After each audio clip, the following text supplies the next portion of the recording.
Hi there, this is Matt with State of Flex here with a review for Bugonia. If you watched my Oscar reaction video to the nominations, you will see that I talked briefly about Bugonia, which I did not really care for. Easily, of all the nominees that I have seen, I think this is the least substantial of the Best Picture nominations. This is the only one that I straight up did not like. A big part of why that is I feel like this film has already been done before and done better with the movie 10 Cloverfield Lane.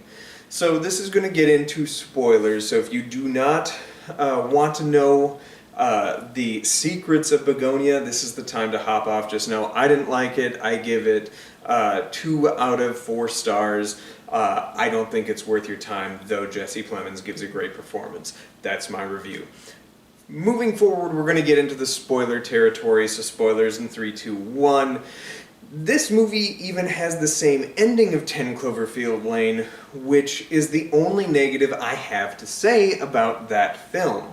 I thought that the ambiguous ending would have been much better. So I guess this also will have spoilers for 10 Cloverfield Lane. So if you haven't seen that movie, hop off now.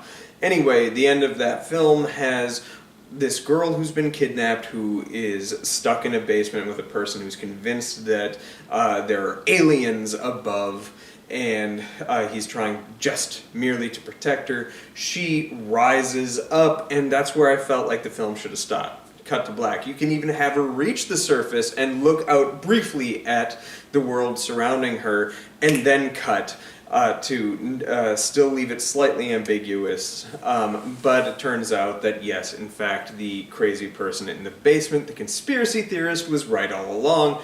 Aliens are here, and this is pretty much the same movie that you get with Bugonia. You have a conspiracy theorist who kidnaps his own boss, the CEO of a company, and brings her to his house in order to get her to reveal her ultimate plan, and that she is an alien.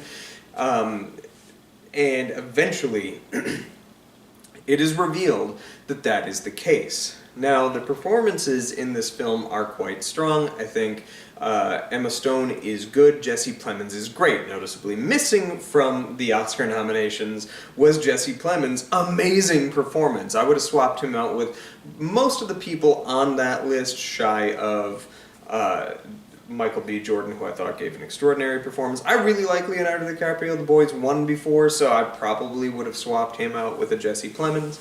But that's just me.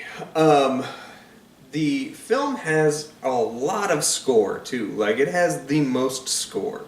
It's an interesting score. It's a score that I even might like to listen to when I'm, like, working on writing and stuff like that. That said, I don't think that score works in tandem with the film. The film needed a score that was subtle, quiet, mysterious, not full of blaring horns and strong strings and stuff like that. It just seemed to go against the film it was. Once you get the alien reveal and you see some of these characters in their costuming, I don't know how that was acceptable. Like, it's straight up awful. But it's not only the 10 Cloverfield Lane of it all, it's that we've done this before. Now, yes, I know, it is an adaptation of another film. But, like, we've done all this before. This dates back to, like, the monsters are due on Maple Street from the Twilight Zone. We've told this story, and we've told it way better. The fact that this got nominated for Best Picture is absolutely insane. The only thing that I would have nominated this for are the performances of Jesse Plemons, for sure, and Emma Stone, maybe. The fact that this got several awards, including score, is, it drives me a little bit nuts. I also don't see the purpose of doing the fisheye lens that Yorgos loves to do, and I've been told and accused that maybe, like, I just am not gonna like one of his movies because I don't like him or his movies, and that's why I didn't like this movie. And there's nothing fresh about this, and nothing that's not been done better before. I'm actually curious to watch the original film to see if that film does it better than this one did. But anyway, what did you think of Bugonia? Everybody I've talked to loves it, and specifically loves the ending, which I just found egregiously awful. Just so bad.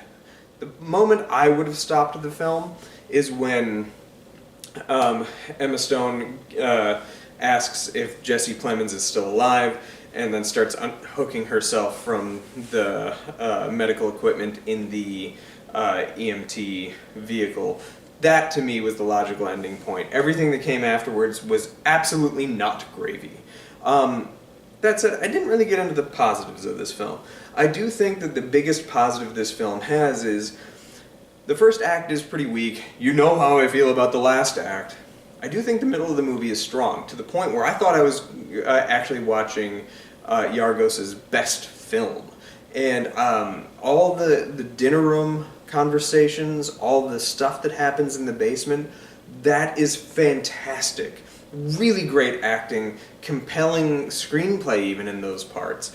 And then it just unravels because of a misguided and awful conclusion. But I think the biggest part of this, and the biggest problem I have full stop, is in the era with which we are currently living, do you think it is okay to have the conspiracy theorists be right? I think that is a misguided approach to storytelling, and with everything going on in the present world. Don't give credence to the QAnon folk. It's not wise. And yes, you can counter that with like, yeah, but he kidnapped a CEO and is holding her, and she's the ultimate bad guy, especially since she is the one that destroys the world. But I would counter with the fact that she's a CEO is moot. It's just a piece of her character. It's his exclusive character, and we are immersed far more in his realm than we ever are with hers or the suggestion of hers. The condemnation of CEO and big business killing the populace of America is so like far down the street that it's hard to tell that it's even there compared to the pro-conspiratorial nonsense that this film ultimately pushes. And it rubbed me the wrong way. Anyway, what did you think of the film? Like, subscribe, do all that good stuff. Peace.